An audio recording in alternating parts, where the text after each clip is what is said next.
win faceoffs. That was a problem. Mike Sullivan didn't like it, and it directly led to the first goal by Muzzin, the second goal after that by Nylander from Austin Matthews. They got to get better at that, but Ovechkin is going to get 700, and when he does, you already know he's one of the best goal scorers of our time, Andrew. But if you're a Penguin fan down there in Washington, and Lord knows there'll be a ton of them in this game. And then they go across the street, right, on those steps. That's right. And That's troll right. the Capitals. They troll them all the time that. when they win. But if Ovechkin scores, how do you respond to him? I know that's a topic on your show today. Right. To me, Ovechkin, the Sidney Crosby-Ovechkin debate and having to like one and hate the other, that died a long time ago, Bob. I mean, the ultimate scoreboard right now is Sid 3, Ovechkin 1. NBC and the NHL, the National Hockey Media, likes to try to force that angle of those two guys pitted against each other. I think the real bad guy, and I know you like him because he brings something to the table, but to me, the player that everybody from Pittsburgh hates in Washington is Tom Wilson. It's not Ovechkin. You don't like him? Why would you? Because I think he's a dirty player, but I do think he brings. You take him on your team, wouldn't you? Yes, he has 18 goals. I mean, he can score. I would. But he's the type of player that you love to cheer for and hate to play against.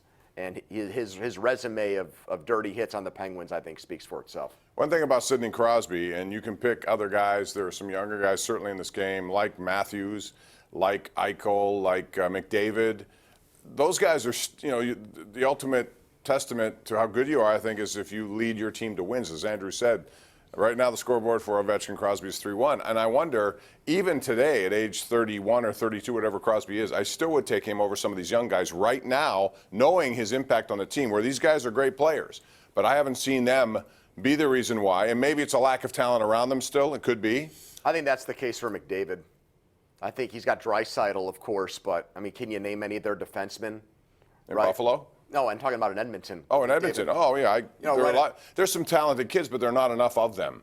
I mean, they have, you look up front, in addition to Draisaitl, they have some pretty talented James young Neal's kids. had a bounce back Well, I'm not here. James Neal. But Nugent Hopkins was a number one overall pick. I mean, they're a front-loaded team, though, is my point. Right. They don't have the depth. They're not a complete team. McDavid's been injured. I would take him because of his youth and his age advantage over Sidney Crosby. But I don't think he takes a backseat to anybody. Just same way Tom Brady, when he was 38, 39 years old, didn't take a backseat to guys like Aaron Rodgers. And that's how I look at Sid. I think he's so competitive, Bob. He continues to measure himself, not against his peers, but against the best in the game. Yeah, and what I like about him, he can play any kind of game you want to play. Yep. You want to go up and down the ice, fine. You want to go like behind the net? Cards. Right. Right? Pinochle, exactly. Anything.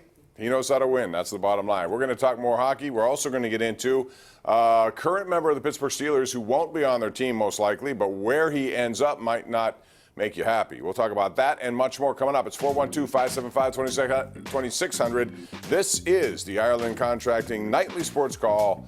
We're rocking and rolling and taking your calls next.